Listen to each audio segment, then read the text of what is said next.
Hey everybody, Darren with the White Hatter here, and I am really excited about today's virtual interview. I brought in two experts in the fields of how to talk to your kids about everything to do with healthy human sexuality and what's going on online. And, you know, we've presented to just over 463,000 teens from across Canada and the United States now, thousands of parents, and consistently we hear from parents about, you know, how do we talk to our kids about this topic? Because it's like, how do we do it? What do we say? How do we do it? And so I thought, you know, what a great opportunity to bring in two experts. And believe it or not, I met these experts online. That's how we were introduced and stuff, and relationships built from there to the point where I now have them here. And I'm really happy to introduce our two experts today. And here they are. The first one is Dr. Margaret Newbury Jones. And Dr. Jones has been working in the disability field for her entire career, 25 plus years and counting. She operates SHADE Consulting and Counselling based in Kelowna, BC. We were just there the other day. Beautiful. I love Kelowna. She provides sexuality education, individual counseling, teen consultations, training workshops, and whatever else she can think of. She works specifically with folks with IDD, including those living with FASD, autism spectrum disorder, mental illness, those who have experienced trauma, and others including families and support teams. She loves to work with folks with complex needs and their teams. Being compassionately curious comes naturally to her. Me too. That's why I love the internet and social media. She worked as a public school teacher for 15 years. That was news to me. I didn't know that. Wow. And has been providing sexuality education and counseling since then. In fact, I was just in the Surrey School District on Friday doing some presentations, and you sent me a Twitter saying, hey, I'm here too, doing the same thing in school. So welcome on board, Dr. Jones, for the presentation today. Thank you. Joining her is Lucy Snider, and it's Snider, right? I say it? Yes, Snider. Lucy Snider is a psychosexual and relationship psychotherapist and sexual health educator living in Kelowna, BC. She's a registered clinical counselor and a member of the Canadian Counselling and Psychotherapy Association. She has been working in the field of mental health since 2009.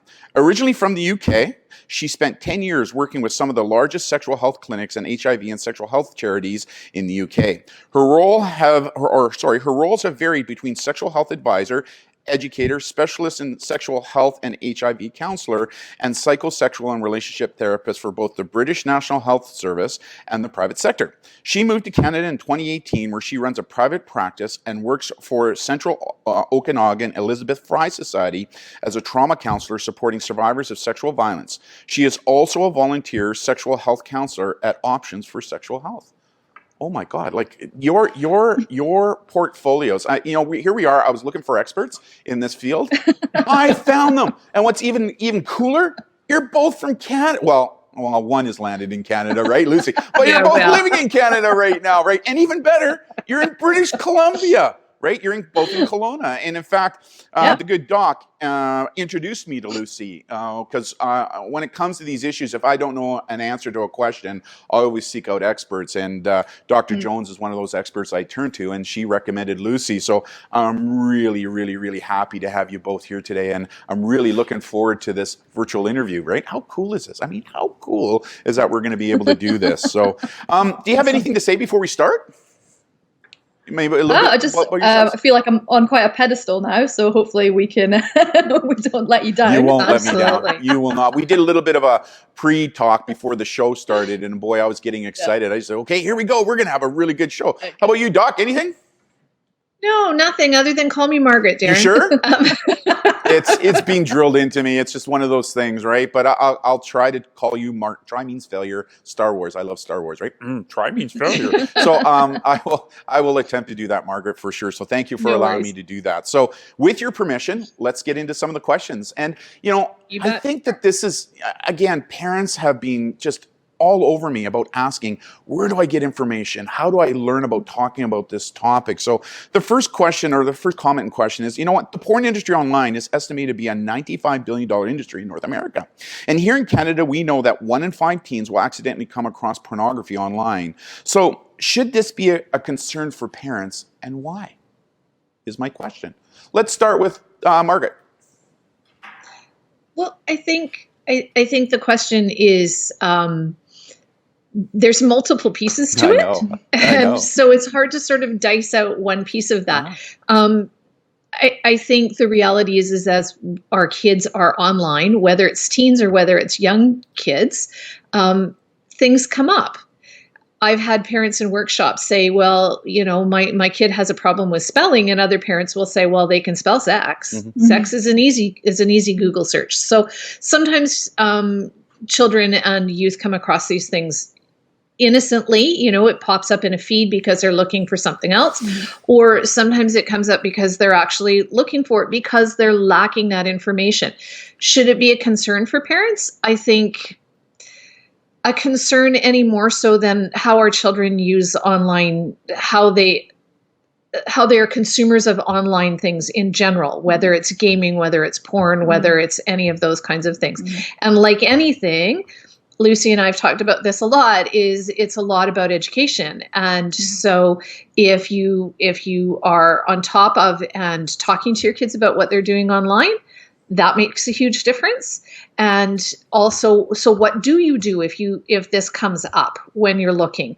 Or how realistic is this stuff? I have lots of conversations with folks about how realistic porn is when they look at it. So I don't know. What do you think, Lucy? Yeah, absolutely. I agree. So a term that I like to use, and you probably use this, Darren, yourself. So we often talk about media literacy. So, when we're looking at being consumers of media, the way that we do that is we're able to recognize, what are the goals of media? Why do they maybe present the things that they do? We live in a capitalist, consumerist society. So a lot of stuff is targeted towards us wanting to buy things. And, so you consume media, but you do it with that kind of like literate hat on of maybe, just recognizing things are not always exactly as they are presented, or that there might be like other motivations around how things are presented to you. And I think you can look at pornography in exactly the same way, that I would always encourage people to be porn literate, in that they know, like Margaret's saying, what they're looking at a lot of the time isn't real. Like you're saying, it's a multi-million-dollar industry. Therefore, it is capitalist and consumer based. They are wanting people to consume this, so they're going to try and make sure that they can do whatever they can to get that out there as much as possible. And so, obviously, with that will come certain downsides. As with any big industry, there's going to be negative consequences to the people on the ground floor. And so, I would, again, is it an issue? There's certainly going to be issues around that, and there's going to be things that you can talk to your kids about.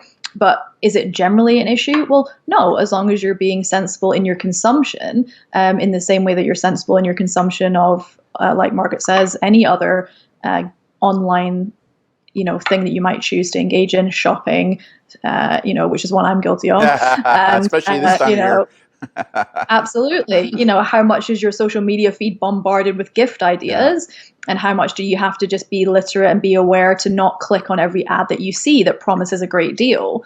This is kind of the same issue, I think. So a couple of things is, over the years that I'm been following what's going on, there's no doubt that the porn industry sees young people as their food source, right? Like they understand that they can hook them young enough with all the free stuff that's out there. Eventually, they'll move to the paid stuff, right? Because they're going to want to move up. And we'll talk more about how that happens in the brain, what goes on with the brain a little bit later on this very topic. And, one of the things I hear parents saying, oh, Darren, I don't need to worry about this because I've got filters on all my devices. And I kind of laugh at that because there is no filter out there on the market. And you know what? The porn industry is getting so good at hiding stuff and ghosting these things and finding different ways to bypass these filters.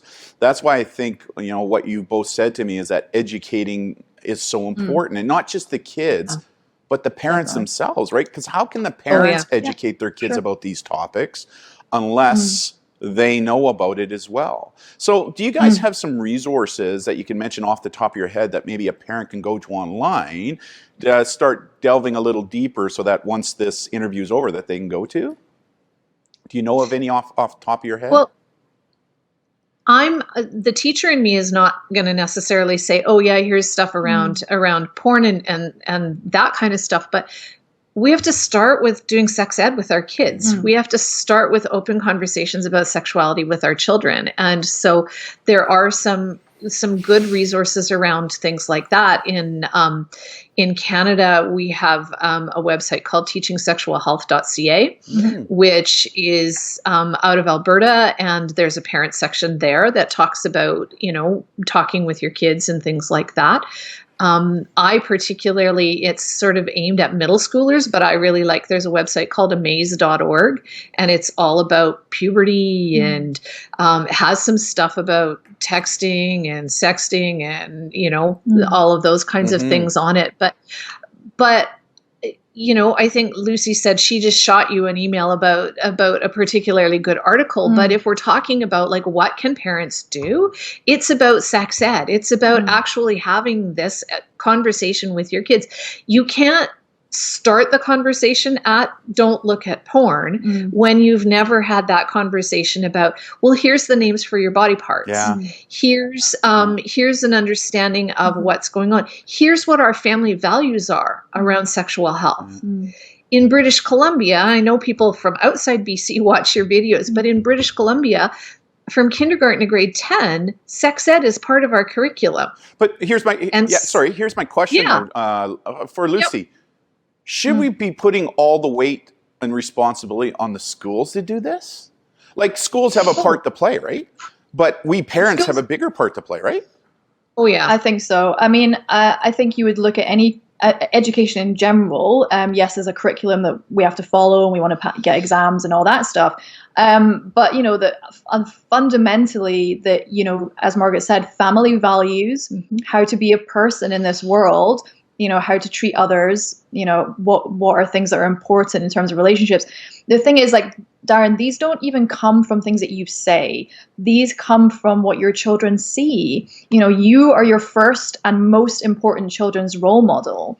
And so really, like, and I don't mean this as like for people to get scared, like almost like just to relax. Like, you don't even have to say anything. If you're communicating well with your partner, if you're communicating well with people around you, if you're showing that you're being respectful and polite and kind, these are the things that your children will learn. And these are the things and the attributes that they will take into relationships with them. And that is half the battle. If people are taught to be respectful and be kind and communicate, that's half of consent, right? And when we think about consent, we think about how do we talk about that. And a part of that is being open and honest in those discussions, right? I mean, because the kids can pick up very quickly if you're not being genuine, if you're not being open and you're not being honest, right? Yes. Awesome. Yeah. Next question. Yeah. I'm sure that you've spoken to teens about their experiences with online porn. What have they shared with you about this topic that you think parents should know? I think a lot of them would maybe be surprised to hear that, as Margaret said, yes, a lot of the time it can just be accidental discovery, but that a lot of the time young people are looking for education. They are looking for, how do I do this? They're inquisitive. Yeah. Curiosity. That's the kid's brain, right? Yeah. That's the way the kids' brains work. Yeah. Absolutely. And, that's how back in the day we would go to our encyclopedia on the shelf and we would look up the dirty words. Yeah. Now they just Google. Like, that's just the world that we live in. Yeah.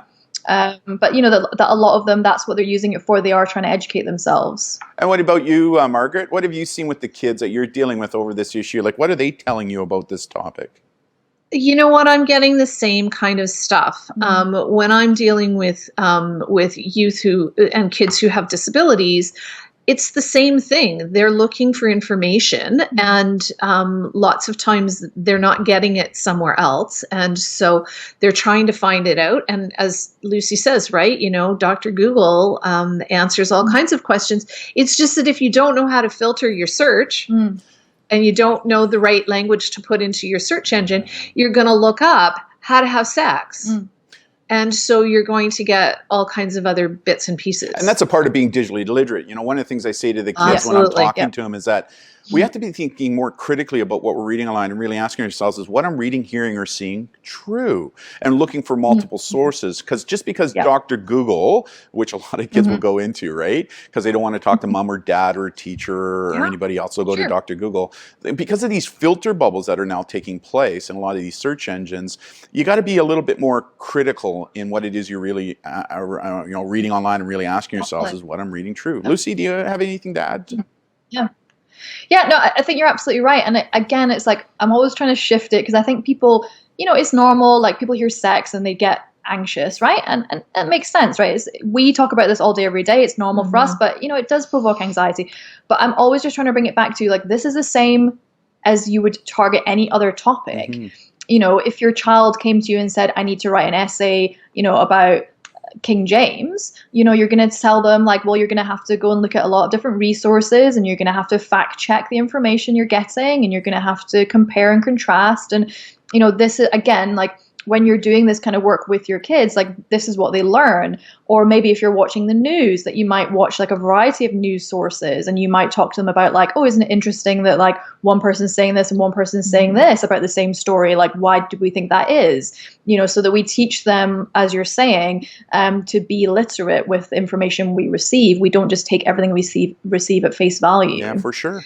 Next. And I think, Darren, the one piece that I would add to that is it's okay for parents to say they don't know. Yeah. Let's find the answer together. Yes. I was just gonna. That's what one of my follow-up questions is that wouldn't it be kind of cool that parents and kids do this together? They do it jointly. Absolutely. Because not only could they do jointly together about this topic, but also about digital literacy at the same time, right? Yes. Which I think would be really, really important and really cool to do, right? But I mean, one of the challenges, though, I'm sure you guys have heard the term "okay, boomer," right? Have you guys heard that term? Right? The kids call us boomers, and they're Zoomers, right? And so it's one of those things that when we adults, boomers, start talking to our kids about these topics, some, not all, but a lot of them will blow us boomers off, going, whatever, maybe back in your days. But I do find in the research that I do and anecdotally in the work that I do that families that play and work together or go online together, those kids are far less likely to get themselves involved in less than desirable online behavior. There's no doubt about it. And Lucy, you said it best.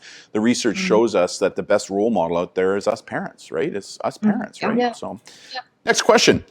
How do we start to educate our kids about the difference between healthy human sexuality and pornography, and at what age? And one of the reasons I'm asking that is, as you both know, I was in law enforcement for 30 years, and I saw sexting taking place as early as grade 4. Grade 4, right? So my question, and this is a very common question that I get from parents is, what age do I start talking about these subjects to our kids at, and how do I do it age appropriately? So I would love to hear some thoughts. Let's start with Lucy first. Yeah, so I think, again, this is like any topic, right? So what I would say is always just keep it in your mind. It's not that you necessarily have to bring up the topic. I would even maybe say that you would let your let the young people lead that, and if they're bringing you something, that would be an opening to have that discussion. It's not that you have to be like, okay, they're 9. We have to sit down and have this conversation on their 9th birthday before we have cake. Time to have the talk, right? Often children will bring a question, and like Margaret said, like might even just be completely innocent and a curious question or something they've heard. Right.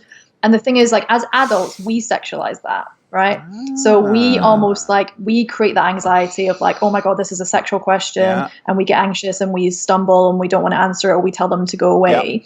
And so the more that you can just, instead of like shutting that out of your mind, to just keep it in your mind, like this is probably going to happen, that I can, as you're saying, maybe do my own research and be prepared for when the time comes. And so that when they do start to ask questions, the best thing you can do is stay calm, as much as possible. And you can maybe practice that, in other areas of your life, staying calm, and that we can answer questions at an appropriate level. So that means we don't have to give details of any question. In fact, I would always say, don't give details, answer the question as simply as you can. And most often that answer will be sufficient. If they ask more follow-up questions, okay, you can give more follow-up information. But you don't I would say almost let the child lead that discussion. And Margaret, just to build on that and to add a little bit to it, one of the things I get, what age?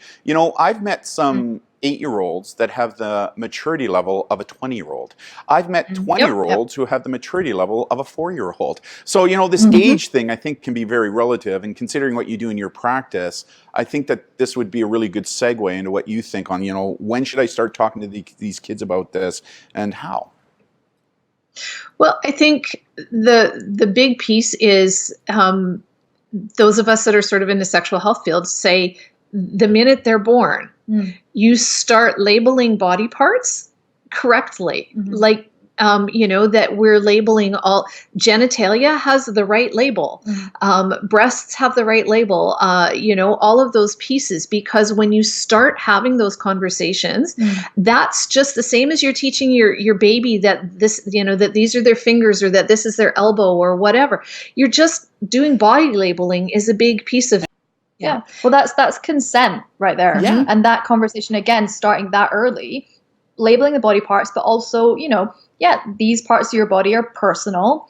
It's okay for mommy to touch them. It's okay for you to touch them. It's okay for a doctor to touch them. It's not okay for anyone else. You start that conversation right there and then. So that becomes ingrained now that we have that language around consent and around choice. And that, again, is something that they will then carry into future relationships when they're older, right? Margaret? And I would add into that too, that if we're not having that conversation with our kids when they're younger, they're not going to come to us to ask us the other questions when they get older. Definitely. Because you've already told them, without saying a word, you've told them that we don't talk about this in our family. Yeah. One of the things, and that piece is important. one of the things I can share with you is, having dealt with survivors, is a lot of times they will tell me they always test the waters with their parents first. They want to see, are the parents going to overreact? Because if the parent overreacts, they're going to withdraw disclosure. And disclosure is the first step in that recovery process. And this is another reason why building a relationship with your child, well, they know that they can come to you to talk about any topic, no matter how uncomfortable it is. You as a parent are not going to overreact. Because, and again, this is really, really, really important. But for some families, as you guys know, the whole discussion surrounding human sexuality is just something that they don't talk about. So any other comments on that specific question, or any ideas that you have to share? No? Lucy and I talked about the other day, we were chatting, and I said, one of the things that I always say to parents if I'm doing a workshop for parents, and we're talking about the why piece, because we talk about safety, but one of the other parts that we always talk about is the baggage belongs to you, and you don't need to gift it to your children. I got to write that one down. That's a good one. What was that one again? The baggage belongs to you, and you don't need to gift it or give it to your children. I love because kids aren't born with the baggage. Yeah. They learn it. And so if we are open and honest with our kids right from the get-go, then they're much more likely to always come to us when we have those kinds of questions. Now, the people who are watching this video, now you know why I got these two experts in here talking to us. Hey, like, unbelievable.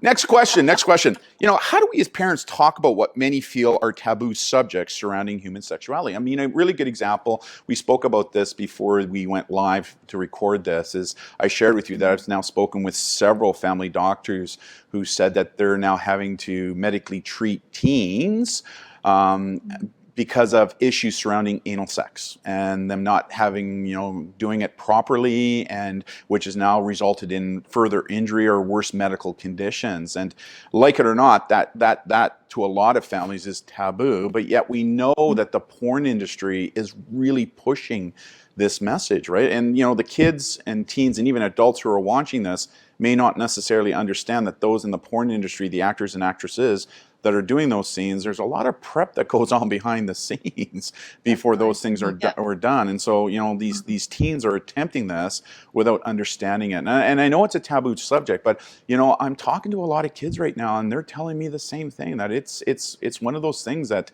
is taking place. So how do we go about talking about that or dealing with that? Or Yeah, I mean, again, it comes back to talking about your body and talking about consent from an early age, so that young people feel like they have ownership over their body. Because, when we feel like we have ownership, then we feel like we have control. Then we feel like we have agency. We have the ability to say what we want and what we don't want. But part of that is that you have to know, if you're just taught to comply, then you don't develop the capacity, which is a developmental capacity that we develop as we grow up, the ability to choose. How do we choose? I mean, you look at food. As a parent, you give your child a variety of different foods, hoping that they will develop a taste for a variety of different foods. But how do they learn? Well, they try the different foods and they figure out what they like and what they don't like. And then as an adult, they have choice. They're able to, if someone says, would you like crunchy or smooth peanut butter, you're able to say, I like crunchy. If you've just been given a smooth peanut butter sandwich your whole life and told to eat it, if someone offers you that choice, you're going to be like, I don't understand what you mean. Sexuality is exactly the same. And when we're talking about healthy sexuality, we're talking about that we talk about what that means in terms of exploring your body, what happens in your body when you become sexually aroused, why it's important to prepare your body for sex. Like you're saying, Darren, like a conversation around the fact that porn isn't real, it is actors. And so there is a lot that maybe they don't see happening, and maybe talking about what does happen. And, yes, is it taboo? Well, I mean, it's sexual preference we're now talking about. We all have preferences. Some people like crunchy peanut butter, some people like smooth. It's That's a really good way to put it. I love that. It's just choice. Yeah. I think it's very interesting that there's almost, I said this a little bit before. So there's this cultural expectation almost around that the first time you have sex that it's supposed to be painful, right? We've probably all grown up with that belief. You probably might have been told that when you were younger, like just to expect, oh yeah, the first time you have sex, it hurts. Sometimes there's maybe even an expectation, especially for vaginal intercourse, that there might be bleeding. And we just kind of accept this as being normal, that this is supposed to happen. That is not supposed to happen. It is not supposed to be painful anytime you have sex, including the first time. And you are not supposed to bleed when you're having sex, including the first time. So a bigger part of that conversation, again, is around, what would we consider healthy sexuality in terms of making sure that your body is ready for sex, whether that is vaginal or anal penetration, that's up to you. But the conversation that comes before that is exactly the same, which is sex should never be painful, sex should never cause bleeding or injury, and if it does, you're doing it wrong. That's the conversation. One simple rule that principles stay the same, diverse in application. Absolutely, right? exactly. Principles stay the same, diverse in application. Doc, do you have anything, or sorry, Margaret, do you have anything to add to that at all? It's okay. That's all right. I think one of the pieces I think that we need to also make sure that our kids can do, and Lucy talked about it a little bit in terms of consent, but is also about how do you negotiate things within relationships. So whether that's negotiating what movie do we go to tonight, because I want to go to a rom-com and you want to go to an action movie, how do we negotiate what it is that we want in our sexual relationship? Because it's not just about what one person wants, it's about what both of you want to do in that sexual relationship. And so how do you negotiate that stuff? And I think in our zeal to protect our kids and in not talking about sexual health with them lots of times, because if we don't talk about it, then obviously they're not going to figure it out, right? But in our zeal to sort of do that, we forget to teach them how to negotiate. I don't know about your kids, but my kids are fantastic negotiators when they want something, right? But we don't teach them how to do Brandon, that in are you relationships. listening to this doctor right now? He's laughing in my ear right now. But we don't teach them how to do that in sexual relationships. And so I think, and whether your relationship is sexual or not, even if it's a friendship or a boyfriend, girlfriend, boyfriend, whatever it is, I don't think we teach them how to do that. And so then they don't think that they have the right to do that in a sexual relationship. And I'll add a little bit about the anal sex piece. Yeah. And I don't know whether this is still sort of the case, but there was a time when part of that conversation about anal sex was, well, if we have anal sex instead of vaginal sex, if we're talking a heterosexual relationship, then we don't run the risk of pregnancy. I was just about to ask that question. You're reading my mind. And the answer is? There we go. And so, I mean, yeah, you're not going to get pregnant if you're having anal sex, but is that like, that feels to me like, again, a much bigger conversation. Well, so why are we not talking about birth control, and why are we not talking about other things? That shouldn't feel like our only option. Yeah, it feels like a bit coercive, because you're almost saying like this is the only choice, right? Again, coming back to choice. Yeah. If we don't feel like we have choice, we don't have autonomy, we don't have control. I would just like to add, yes, it is much less likely that you would get pregnant. It is still possible. Yes. Semen can leak from the anus and it can dribble down and it can enter the vagina that way. So just, for sure. Now, I kind of going to branch a little bit from the questions I sent you, but we kind of talked about a little bit.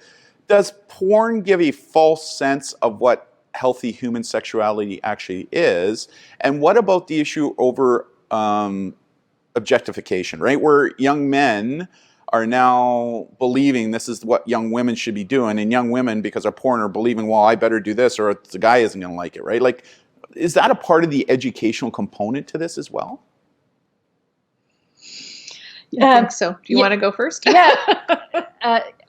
It's so funny because whenever you say these things, my first thought is always like, this is not new, Darren. So, I know, but you would be amazed at how many parents, right? I know. And this is why just trying to to all parents like listening to this, like, this, okay? Yeah. So what was the message maybe like 30, 40 years ago? Well, the message was sex is a duty that women should perform for their husband. So they're going to lay back and, as we say back home, think of England. That's just what women are expected to do. And a lot of women did that because that's what they were expected to do. And a lot of men went along with that. And this wasn't deliberately coercive or malicious. This is just like the cultural belief that we have, that we all subscribe to. We all subscribe to cultural beliefs wherever we live.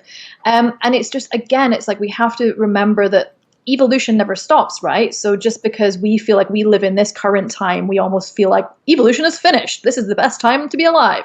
But that's not true. It's just that culture has evolved, the meaning of sex has evolved, how we access this information has evolved. So yes, now there is an element of we can see a lot more pornography, and we can see a lot more maybe of the acts that people are doing in pornography, and that has maybe become more of the accepted norm. But this is still a cultural issue that women are on some level always expected to be submissive. Men are always expected on some level to be dominant and perform, and that is mirrored in everything we consume, not just pornography. You're so right. And that it comes back to your media literacy part, your porn literacy part, your human sexuality part, education around the fact that why do we feel and believe this? Well, it is everywhere. You're going to come across that in a lot of different places, but let's think about why, right? And it's those conversations that you have as parents with your kids about not necessarily the porn piece, but how are women represented in this kind of media? How are men represented? How are, pink and blue and stuff like that, right? Even when kids are younger, you can start to have those kinds of conversations, and so those conversations lead into the other ones. And another comment here, Margaret. You probably remember I sent you a message from a parent that stumped me, right? Where she was raising a son. She wants to talk about healthy human sexuality, but their son is very visual in nature, and she was trying to find some videos, right, to help her son understand what healthy human sexuality is all about, and to help her, because that's just the way that her son, learned. And she was saying, people are telling me that all porn is bad, whatever that definition of porn is. But, I learned from you guys, the two of you guys sent me some links where there's some stuff out there that is not traditional porn, right? Like, can you guys comment a little bit more on that?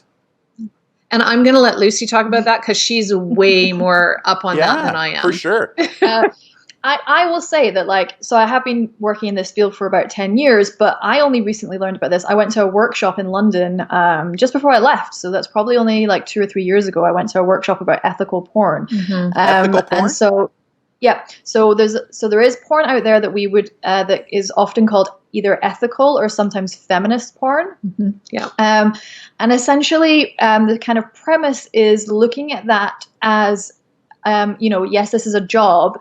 And if it's a job like any other job, it should be treated as such, in that we want to make sure that the actors are getting paid appropriately. They get appropriate benefits, they get their holiday pay, they get their sick pay, their hours are reasonable, they have appropriate breaks when they're working, that everything is collaborative, so that there is, again, obviously consent and choice involved versus feeling that maybe things are coercive, that they're not pushed to do scenes that they maybe don't want to do. Like, everything is their choice, and often very collaborative, maybe even with the design around the direction or the production of the piece. often as well will be a lot more diverse. So we would hopefully see a lot more kind of body diversity, a lot more skin color diversity, a lot more gender and sexuality diversity as well. So we feel like it's a lot more realistic with what we're watching. Often there'll be like a little checkout message at the end of a scene where the actors will maybe like kind of like debrief about like what they enjoyed in the scene or what was kind of going on in the scene for them. So it very much pulls back that curtain on it being not real, right? So that we can see like this was acting, and we were acting in a scene, and we're going to talk about that now at the end to really highlight and show you that this isn't real life, that this is acting and it's a job. And so that is out there. You have to look for it. It's obviously it's a very small percentage of the huge industry that is already out there, but you can find it. Obviously, I sent you those links, Darren, and I'm sure you can share. Yeah, what I'm going to do is at the end, I'm going to link you as well. So if people want to have more information, with your permission, they can connect with you directly for some of those resources. Absolutely. One of the things I can share with you is that family member, when I shared those links, they were so appreciative, right? Like it was really hard for them to even ask. Like, I can't believe I'm a parent asking you, is there something out there that my son, but they said, it's just, that's just the way that their son learns, right? He's very visual in nature. So they were so thankful, right? They'd been looking, they didn't know who to talk to. They'd been looking online, but they were extremely thankful for what it is that you shared with me, and I shared with them as well. Margaret, do you have anything else to add?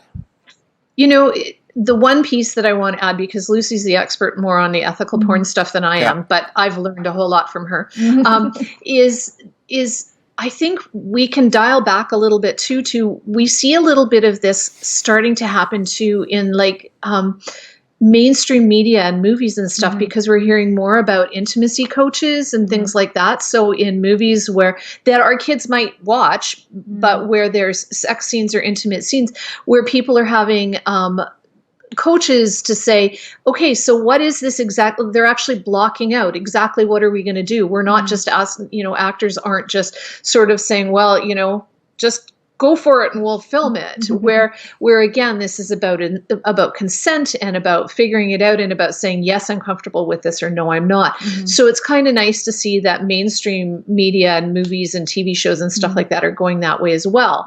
So, it's about that awareness piece in saying, again, this comes down to consent, knowledge, conversation, talking. Principles stay the same, diverse in application. Gotta love it. Yeah, absolutely. Next question. What does the research tell us about how pornography affects the brain, and why is this important when it comes to preteens and teens, right? Like I've read articles for some groups who are 100% anti-porn, no matter what type it is, saying it's like cocaine for the brain, right, and stuff. So, in your research, what are your comments on that?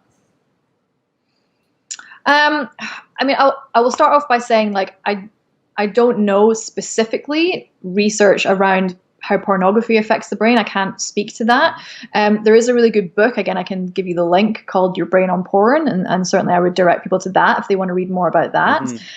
What I can tell you is any behavior can become compulsive, and because that's about emotion regulation, and it's about seeking pleasure hormones, okay? So if, again, and this stems right back to how do we deal with emotions in our household? Are we taught that our emotions are bad or annoying and we should keep them hidden? Or are we encouraged to express our emotions? Because if we're taught to keep them hidden, and again, that might not be through you saying anything, but just because you yourself are not comfortable with your emotions and you keep them hidden, and that's what your children learn, well, we have to express our emotions somehow. So what will happen is we will feel a difficult emotion, which we're uncomfortable with. We don't have the emotional intelligence to express what that emotion is and think about it and reflect on it. And so we will go to a behavior that we know will take that emotion away. Now, you can insert any behavior in there, Darren. You could insert, alcohol and drugs are common ones. You can insert shopping, you can insert video games, you can insert going to the gym, you can insert running, you can insert anything in there that basically takes us out of that emotion and is able to help us focus on something else in order to avoid that emotion. Now, if it is something also that we enjoy, what will happen is we will get dopamine in the brain, essentially. And so the brain will then learn that this is maybe a shortcut to feeling good. And so we will kind of rinse and repeat, rinse and repeat, rinse and repeat. And so again, like I say, like that can happen with any behavior that you want to insert into it. It's very interesting. Yeah. Again, I give credit to Brandon, because of his masters and all that kind of thing. We've really brought evidence-based peer-reviewed research into our company. And what's really interesting, there seems to be a real disagreement within the expert community, medical community, a psychological, psychiatric community over this word called addiction, right? And, some people are going, like there's no such thing as porn addiction, but there is something called porn habituation.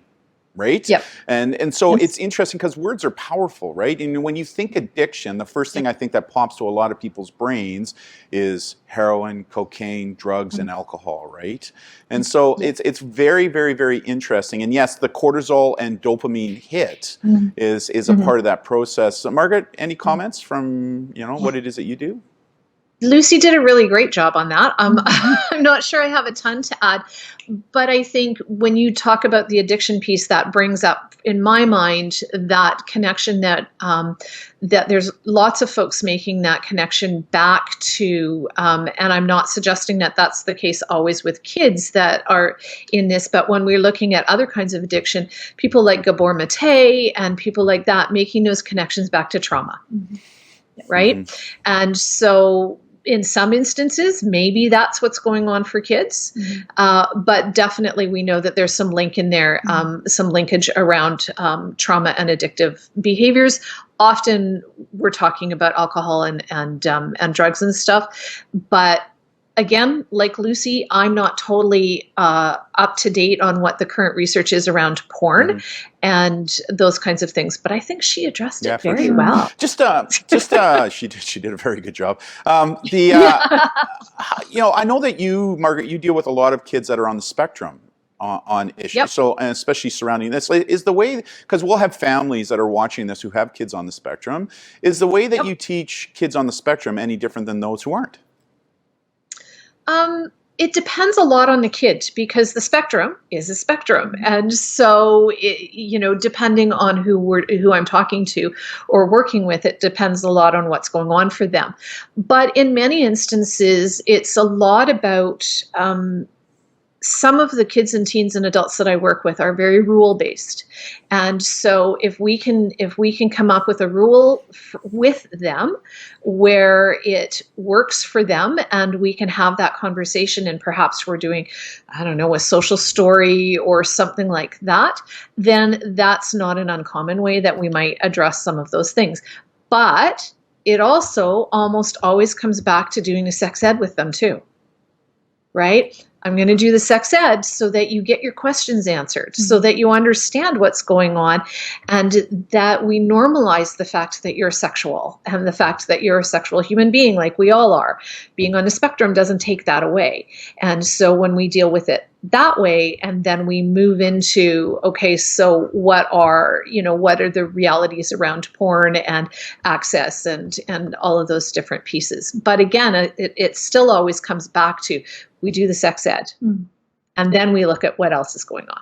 Very nice. Next question. What is pornography teaching young teens and boys and girls about sexuality? Is there a difference? Interesting question. Margaret, for you first. Sorry, that was me first? Yeah, you first. What is pornography teaching young teens and teen boys and girls about sexuality? I think the reality is it's not necessarily, depending on the porn you're looking at, if you're looking at the ethical porn that Lucy's talking about, but probably that's not what most of our children and youth are getting into. I can tell you that most of them are going to Pornhub. That's what they tell me, right? That's where a lot of them will go, right? For sure. So it's not necessarily, coming back a lot to some of the points Lucy's made, it's not necessarily teaching them about what healthy sexuality is and about what healthy relationships are.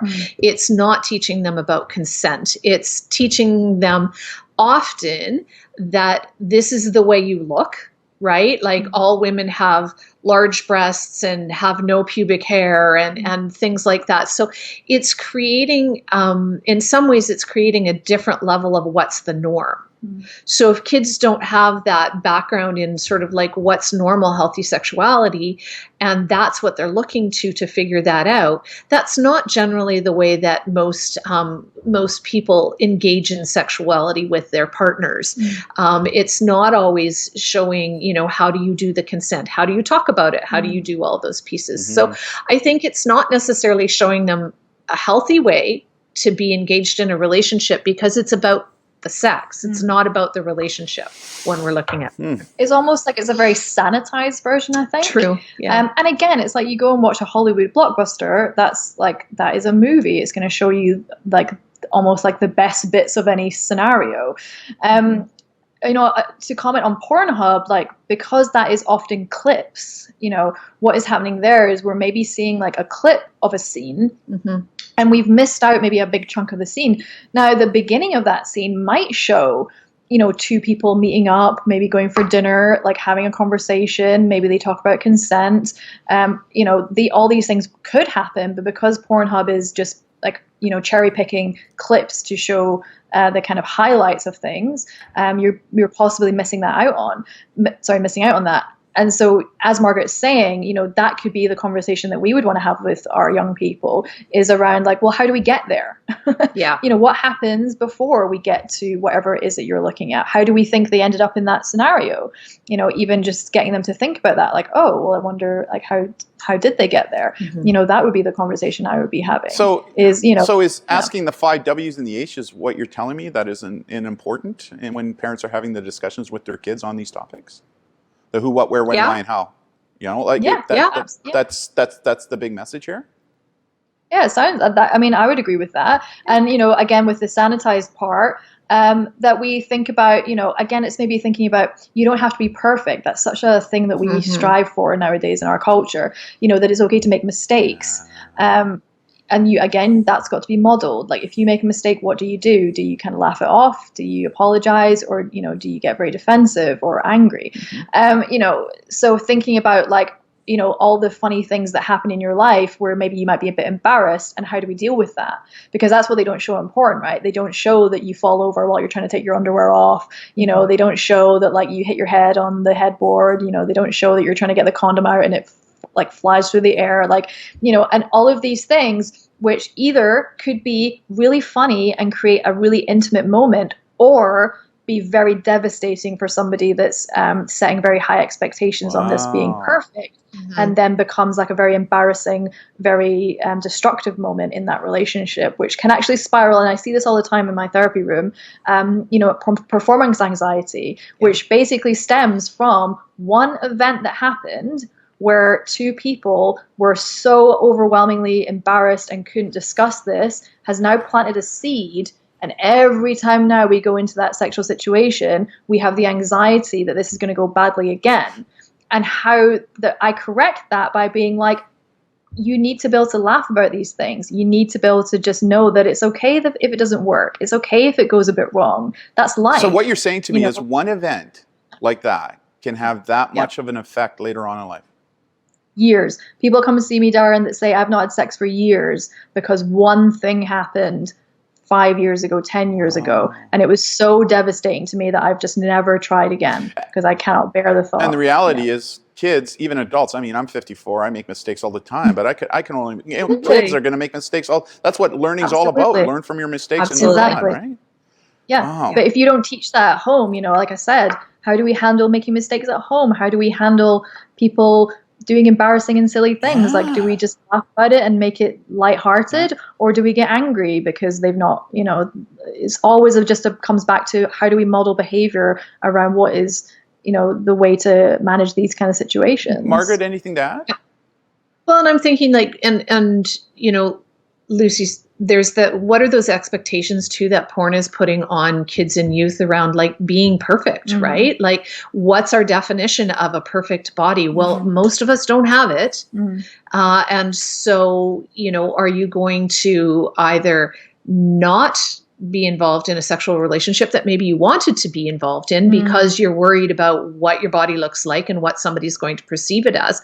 Or are you going to go to other extremes? And we see kids and adults, right, going to other extremes to achieve like the perfect body, which 99.9% of us could never have, right? And that's all about what society deems as being the perfect body. Yeah, well, you are the best you in this entire world, and don't let anybody tell you differently. Is always been Exactly. Like, I love my dad bod, right? I got the dad bod. I got the dad bod, right? So, but this kind of segues really nicely into the next question, which is: should teens feel embarrassed that they're watching pornography, and why is it important for parents not to take a shame approach to education? Let's ask Margaret first. So one more time. Should teens feel embarrassed that they're watching pornography? First question. Second question, why is it important for parents not to take a shame approach to educating on this topic? Two good questions, eh? Yeah. So should they be embarrassed? No. We're all, being a sexual being, whatever that means for you, is a normal part of being a human being. So we all have in some way, shape or form, and like I said, it looks different for everyone, but we all have some component of a sexual drive towards having sexual contact with other people. That's just a normal part of being a human being. You add in, like we've talked about, just curiosity and trying to learn, that's also part of it. And so no, absolutely, you shouldn't be embarrassed. In terms of shame, the problem with shame is that little voice in our head that stops us doing a whole host of things that we would like to do. It's that voice that tells you you're not good enough, you're not thin enough, you're not rich enough, you're not clever enough. That is shame. And so when we shame people, that really is quite devastating to our sense of self. And people that grow up with a lot of shame, really struggle actually to live their lives in the way that they want to live them. And that's especially true when that shame is coming from a parent, right? Absolutely, because as children, we are evolutionary hardwired to want acceptance from our primary caregivers, whoever they might be. And so, yes, shame or criticism from parent or caregiver will be devastating to a young person. Margaret? Yeah. And I think there's that piece about when we're talking about the shame piece is so if family values are such that looking at porn is something that you have a concern about as a parent, then that's that opportunity for conversation with your kid, right? It's not the opportunity to shame them. It's that opportunity for conversation around, so why is it that you're looking at this? Are you missing something? Are you looking for some kind of information that maybe you haven't got? And how can we make that happen? Even if it's family values around, as Lucy, as we talked about earlier, maybe you don't condone people having sex before marriage, but they still need information, right? We still need information. And so, and for some of the folks that I see who aren't in relationships, a lot of it is around, well, okay, so how do you get into a relationship? But how do we not make you feel like shame about wanting one just because you have a disability? Absolutely. That's a totally normal piece of life. And so parents, I've seen parents shame their kids on the baseball field. I've seen parents shame their kids in all kinds of contexts. But when we shame kids around perhaps accessing porn or just about their sexuality in general, then we're not helping them. We're not setting them up for those relationships that we want them to have when they're adults. We want them to have good, healthy relationships when they're adults. And so how much of that, in my mind, comes back to, I'm just gifting you my own baggage. And yeah, I mean, that's really well put. What about kids that want to go to parents to talk about this, but the parents just refuse to talk about it for whatever reason? Now what do they do? Where can they go? Who can they talk to? Like, I mean, because that's not uncommon, right? It's not uncommon. No. Like I've heard from kids lots where, you know, I go to talk to my parents about this topic. I kind of test the waters, and they just like totally zone out. They don't want to talk to me about it, or they, even better, somebody mentioned, I think it was you, Lucy, wait until you're married, right? That's Yeah. that's the advice that they're given, right? So, but kids being, you know, human beings being sexual in nature and becoming more inquisitive as they're getting older, if the parents aren't going to talk about this, which they should be, because if we don't, we're leaving it to the porn industry to do it for us, which is a recipe for disaster. Where do the kids go? Like what are some of your thoughts on that? Well, I think that's where when I have talked in schools with kids, even really young kids, is a lot about like, who are your trusted adults, right? So hopefully our kids will have some trusted adults in their life that they will go and talk to about other things. I've always said about my own kids, even though this is what I do for a living, if they talk to adult X, Y, or Z, I'm still okay with that because those are trusted adults in their world. So I think that's a big piece for me. So whether it's whether it's a trusted adult at school, whether it's a trusted adult in your faith community, whether it's a neighbor that you know, I've had kids come to me and talk to me about stuff. So, you know, whether it's those kinds of people, but then we also have options. And we can share with you, I can share with you some of that resource list, but you know, options for sexual health in BC has, it's their Sex Sense line, right? Yep. Has their Sex Sense 1-800 line. What's that number? Do you know what that number is offhand? What's it called?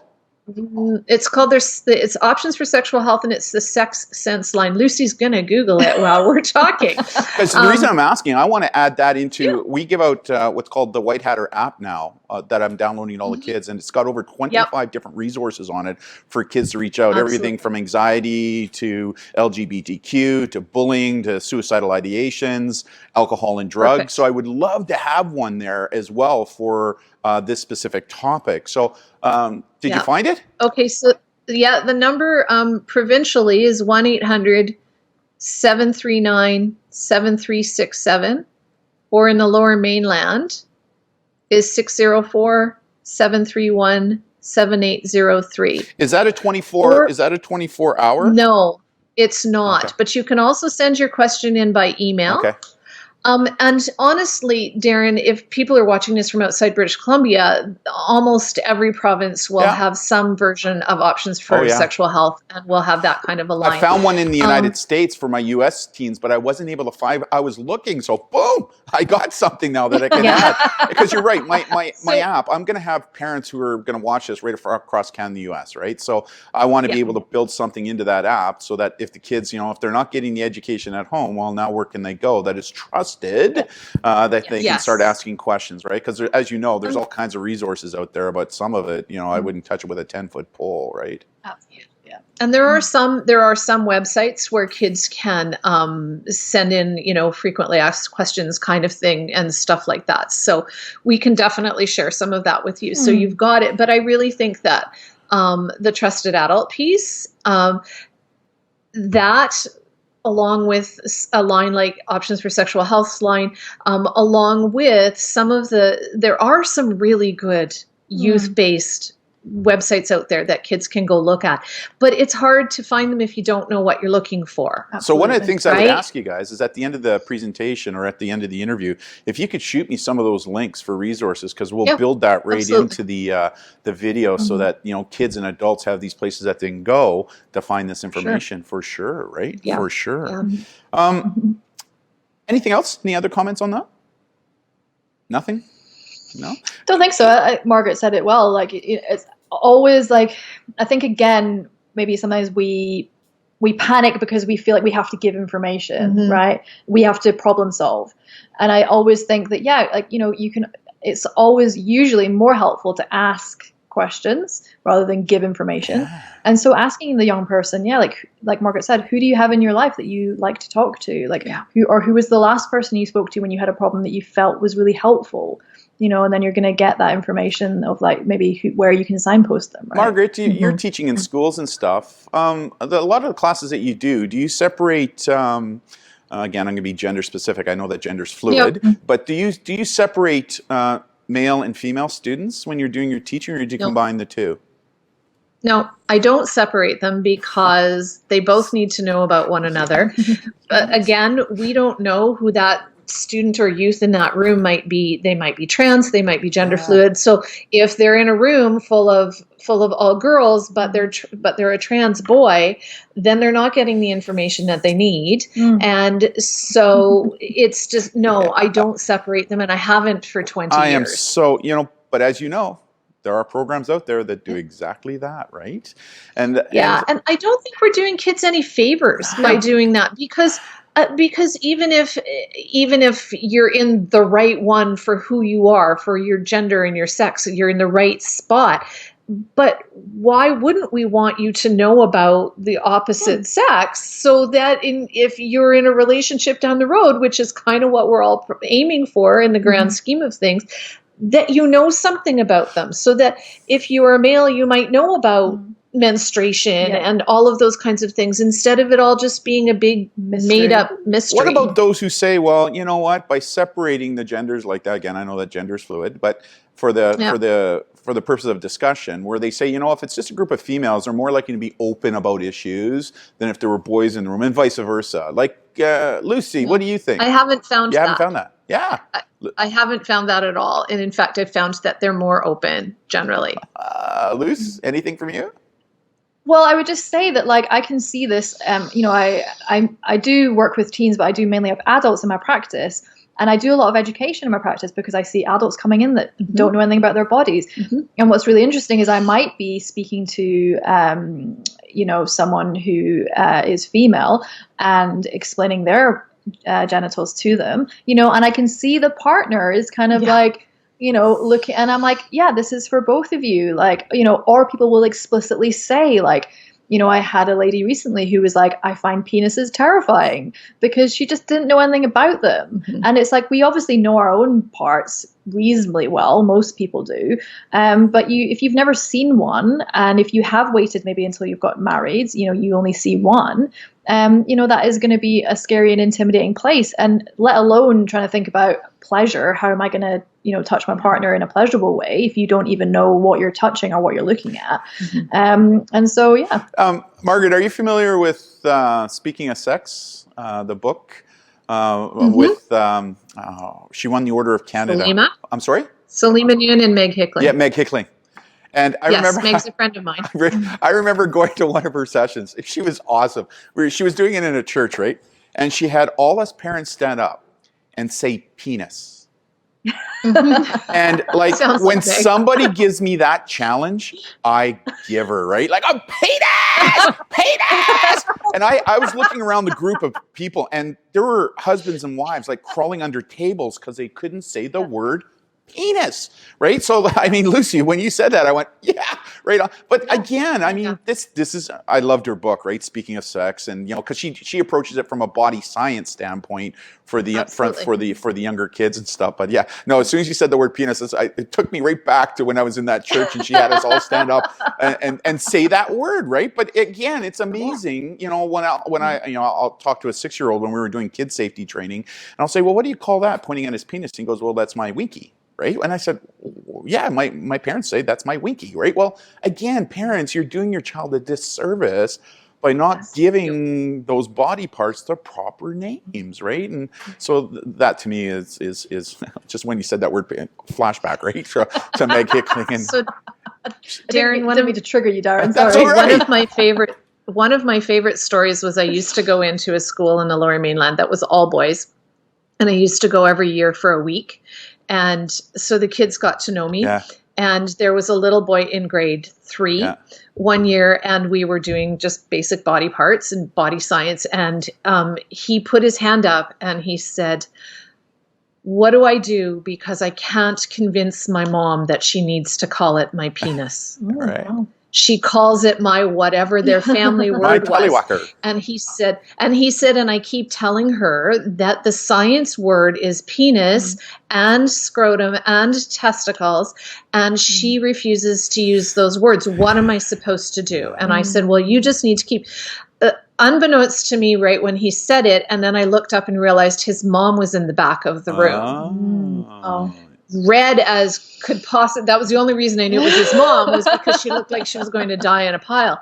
But he was really adamant because he'd gotten this education since kindergarten. I'd been going in since he'd been in kindergarten.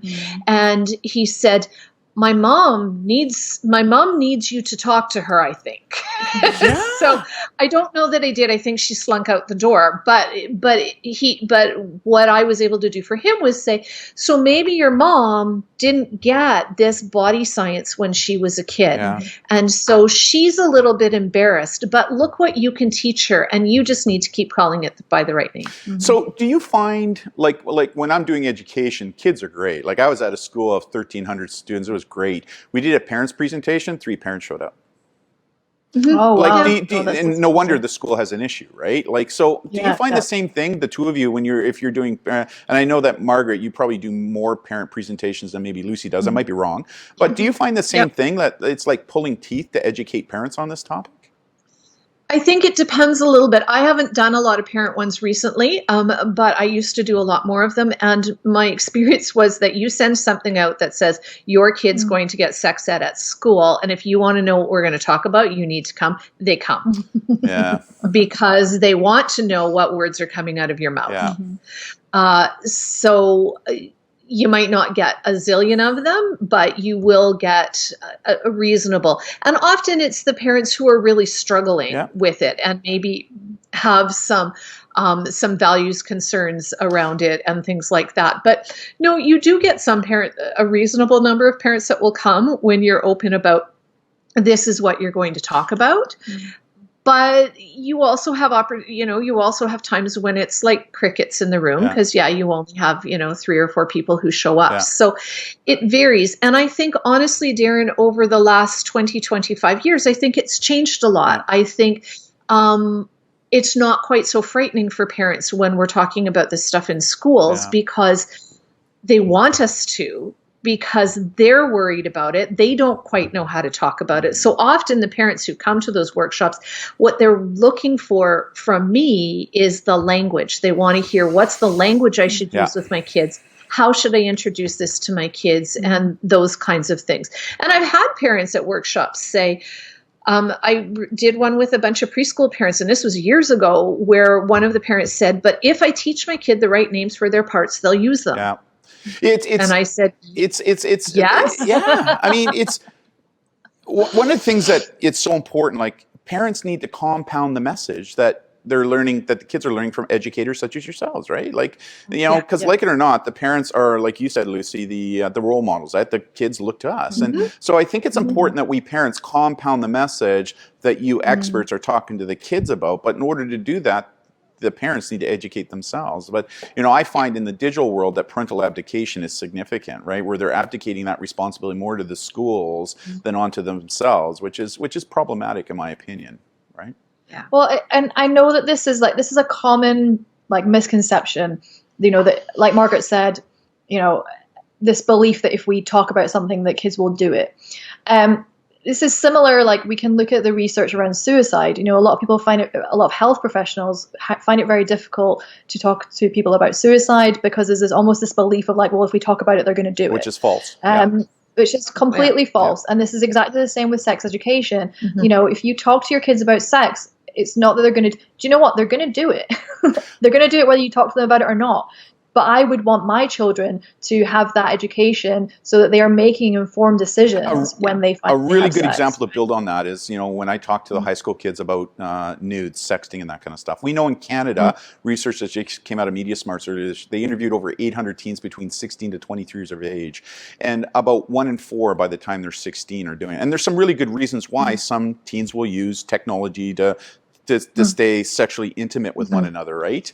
But the reality is, as soon as you hit that send button, there's no pulling it back. So, one of the things that we can preach abstinence all we want, but the message of abstinence doesn't necessarily work so well. And the research out there proves that, right? The good academic peer review research.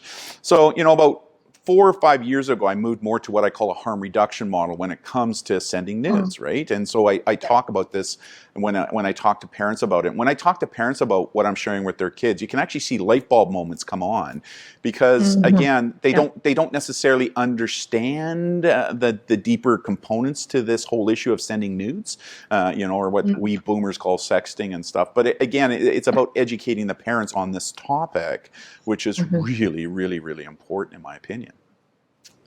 Well, and Darren, the research does actually clearly show, you said the research shows that abstinence education doesn't work, and we know that, but the research does actually show that kids who have sex education are more likely to, I'm going to try and make sure I get this right, they're more likely to delay the onset of sexual activity. And if they do have sexual activity, they're more likely to do it more safely. I actually quote that in the latest article that I wrote on that very issue, right? Yeah. I mean, here's what I joke with the kids. I said, you know what? Here's what my parents' sex ed looked like when they were in high school. This is what my parents' sex. Don't have sex is evil. Don't have sex is evil. Don't have sex is evil. So you know what my parents did? Right. They had sex, and people like me were born. Right? So we moved to more of a harm reduction model, right? Where we're talking to the kids about consent and trust, and then protect yourself so you don't get pregnant. You don't get sexually transmitted infections. And as a result of that, we saw pregnancies decrease, sexually transmitted. Well, why shouldn't we be doing the same thing on all these other issues, including sexting, right? And again, when I first started teaching that 4 years ago, I had doctors, counselors, psychologists, teachers, looking at me saying, don't listen to Darren because he's Cocoa for Cocoa Puffs, right? Today, they go, we should have listened to Darren 4 years ago because he was absolutely right. It was amazing. We were down in Memphis. We were doing a presentation to a bunch of academics down there. And at the end of my presentation, I had 3 PhDs from 3 separate universities come up and say, hey, do you have a doctorate? I said, no. And then I go, why? They go, because what that protocol that they said, that's exactly what our research is proving. I said, you know where that protocol came from? It came from the kids. Like, the kids are smart enough to figure things out to a degree. It's just that we parents need to shepherd them, right? In some of these issues. And I think that's what I'm hearing clearly from you guys on this thing. It's all about communication, family, education, being parents to not necessarily give them the answer, but get them to think reflectively on some of the questions that they have. Yes, no? Yeah. That's brain development as well, Darren. Like, as we know, our brains are not fully developed until we're in our early 20s. And the very last part of the brain to develop is the most sophisticated. And that is the part that does help us to, not be compulsive in our decision making, to be able to pause and reflect and make choice. How do we learn that? Through observing others. Yes. If we observe that when we're offered a choice, that that our parents pause and they think about it, they weigh up the options, and then they make a decision. Again, that's what they're going to carry into their lives in any decision making. That prefrontal cortex, right? And the research is now showing us that one of the ways to make an important message stick is to compound the message, right? Repetition, right? Which is extra, but in order to do that, you need the information, right? So, in closing, is there one thing that each one of you would like to share with parents about talking to their kids about this topic?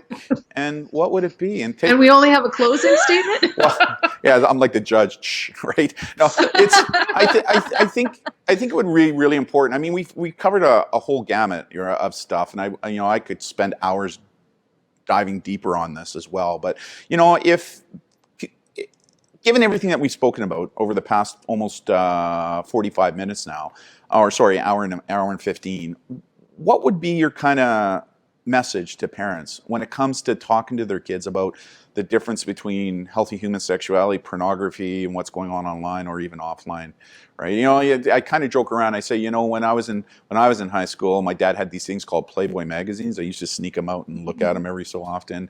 But my parents were really good about asking me, well, Darren, do you know what the difference is between healthy human sexuality and pornography? What does that mean? Well, let's talk about it, right? So what would you guys say here? Let's start with Lucy. Okay. So my answer to this, Darren, it may seem obscure. However, can you say Darren again? I just love how you pronounce my name. That accent of yours is great. Go ahead. Sorry. Darren. There you go. Go ahead. Okay. Very, very quick Take your introduction time. Take your to time. to essentially what I'm sure you know and most of us know about when we talk about the fight or flight response, okay? When we are presented with information that makes us feel like we are under threat, our brain perceives that threat as danger and activates our fight or flight response. Essentially, like the thinking part, the cortex part of our brain is shut off, and the very old reptilian part of the brain is engaged. All it is doing is saying, there's a danger, get out, get out, get out, get out, okay? We cannot think. That's why when we're in that situation, we feel like we can't think, we feel foggy, these kind of things happen, okay? Very common, happens very quickly. Now, the reason I'm telling you this is because this is what happens when we're not comfortable having conversations about sex. So if your child comes to you and asks you a question and you immediately get uncomfortable, then your brain is going to perceive that as there's a threat, there's a danger. Your body is going to go into fight or flight. You're not going to be able to think clearly, and you're probably going to respond in a way that maybe later on you're going to think to yourself, I feel like I could have answered that better. But just know in that moment that actually you physically can't. You physically cannot answer that question in a thoughtful way because your body is just trying to get you out of that situation. So what I would say to parents is the best thing that you can do is work on that. And the way that we work on that is by practicing regulating our system. So go away and Google grounding techniques, Google breathing techniques, and practice them. A minute a day is all I'm asking for, okay? Practice it when you're brushing your teeth. Practice when you're in the shower, okay? Just practice like coming into your body, recognizing where you feel that kind of like anxiety coming up or that stress response coming up. Practice breathing, practice grounding, and see if you can notice the difference between those two states. Do I notice when I'm feeling very stressed and activated? Do I notice when I feel calm and grounded? Because once you have that skill, then when your child comes to you with a question that catches you by surprise, you're going to be able to much more easily stay calm. Then your brain is going to be able to actually think clearly, and then you're going to be able to respond in a much more thoughtful way. Can I build upon that for a second? I don't know if you saw my Sure. bio, but I'm also a certified clinical hypnotherapist with a master's designation in neurolinguistic psychology, right? So that fight, flight, or hypervigilance response that you're talking about, one of the ways to get out there, it's a magical word. I taught this in law enforcement when we're going into emergency situations because you don't want to get locked into that hypervigilance or flight response necessarily. One of the magical words to say to yourself is the word but, B-U-T. Because as soon as you say the word but, what does your brain immediately do? It goes, but what? And as soon as your brain goes, but what? Your brain begins to work. So one of the things I would say to parents is if your child all of a sudden comes forward to ask you, hey, Mom, you know what? My boyfriend and I are talking about anal sex. What do you think? You're going to immediately go, but then you should be going, but what? But I need to talk to my daughter about this or my son about this because I know that if I don't, then, so again, the word but helps to kick you out of that freeze response and gets you to think rationally now to, ask the brain a question. The brain will now find answers to the questions to help calm you down with the autogenic breathing, right? In for two, hold for two, out for two, right? Or three, whatever that count is. Anything else you'd share with parents about this topic specifically, Lucy? On the topic, I just think just what Margaret said, like, please just recognize, and this is not a criticism, we all have our own baggage. That's just life, right? Your parents didn't have the tools, their parents didn't have the tools, like that's just life. But, as much as you can acknowledge where your gaps in knowledge are and get more comfortable with that by being able to say, hey, do you know what? I don't know anything about this. I'm going to go and find out though. Together, knowledge is power. The more you feel like you're equipped with knowledge, the more that these questions are going to be a lot easier for you to tackle. So don't feel bad. Like, don't feel like, oh God, I don't know this and it's intimidating and it's overwhelming. It is all of those things. Yeah. You're absolutely right. But the way that you can, kind of like just ignoring that, it's just going to become the monster in the closet. So the more that you can start to just do a little bit of research, talk to your friends, they all feel exactly the same way, and build a community of people that you trust, that you can talk to. Again, it just comes back to you. Like, this is your work to do. It's not your kids' work to do, for sure. Like I say, knowledge and the understanding and application of that knowledge is power, right? Which is really important. Margaret. Absolutely, yeah. Well, just to build a little bit on what Lucy said too, that piece around practice. like when you talked about Meg Hickling having all the parents stand up and yell penis, practice, stand in front of the mirror and practice. If there's things that you know are really actually that you want to talk to your kid about, or that, they've come to you and you've said, I need to get back to you on that. Like never put them off, say, oh, that's a really great question. I'm making cupcakes for your sister's birthday right now. And so maybe this isn't the best time for us to talk about it. Let's make a time that we can sit down and we can have this conversation. But that also gives you a little bit of that breathing room, that grounding time that Lucy's talked about. But it also means that you can practice having that conversation a little bit, because I think sometimes people just don't have the language, they don't know what the words are, they don't know sort of what to do. I have kids all the time who say to me, you like talk about weird stuff, and I'll say, yeah, but I talk about it a lot, so it's not weird for me anymore. Yeah. And so there's a big piece of that. Keep your baggage to yourself. Give your kids some other beautiful thing that they need to know. And that's that. And that's that. Because really teaching them that they are beautiful, healthy sexual beings is actually a much nicer gift for you to give them. I agree 100%. Than your baggage. The preparation, I call it the 7P principle of personal safety. Proper pre-planning prevents piss poor performance.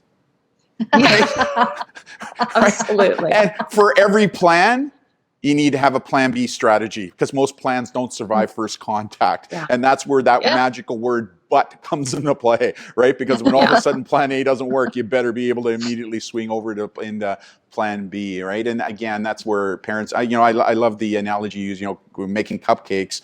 That's where all of a sudden your son or daughter comes in and is going, oh my God, but we can talk about this after. It gives you time to think the plan, to have that discussion with the kids. Again, I think the thread throughout this entire session was, it's all about trust, open, honest communication, right? And talking about topics and on this. I mean, I don't know about you guys, but my brain right now, right? I mean, I can't emphasize enough how honored I am that you two were willing to come on to talk about this topic, because I think it is so important. And I can tell you, parents are wanting this stuff.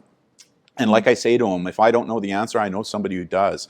And I found two that definitely know a lot about this topic, right? And so again, I will be putting your names in. For those people who are watching from Kelowna, you got two great resources that live right in your fine city, right? So maybe I'll send some business your way. But I mean, it's if you guys can, as if you need any more, right? Probably. But what I love about the two of you is how open and honest you were, right, about this topic, right? And I just excellent. And I look forward to getting some of those resources so I can put them in here as well. Anything else, Lucy or Margaret? Can I add one little piece? Because this is my my disability piece, is that all of this stuff that we're talking about, this goes for your children and youth who have challenges as well. Well said. They need to know all the same stuff. We might need to alter a little bit about how we deliver the education, or maybe when they get it at school, we need to add some more stuff into it. But they're at even higher risk of being vulnerable. And they're just as much a sexual being as everybody else is. And we need to really acknowledge that. So that's kind of my one dig around that. Awesome. Lucy, anything else?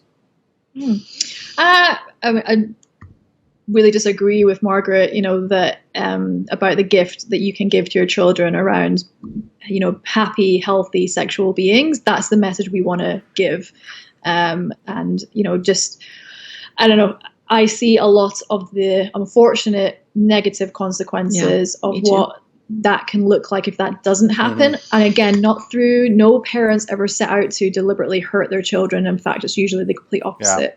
But it's just, this is what we're taught, but it's, this is the new information that we have now. And actually how much you can help your children to avoid some pretty serious trauma just through some of these really simple things that we've talked about today.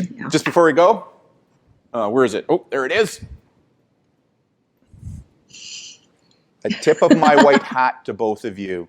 Again, I want to say thank you so much for participating in today's session, and I'm sure when this thing goes live that there'll be lots of questions, and I look forward to answering them. If I can't, I know somebody who can. So on behalf of myself and Margaret and Lucy, I'd like to thank everybody who's tuning in to watch this. I hope you got some information. I know that you did, because I learned a lot of cool things in today's presentation too that I'm going to take with me to share with parents. So on behalf of myself, who's Darren, the good doc, Margaret, and Lucy, thank you very much, and look forward to another discussion down the road. Have a great day. Bye. Thanks, Darren. Bye. Thanks for having us.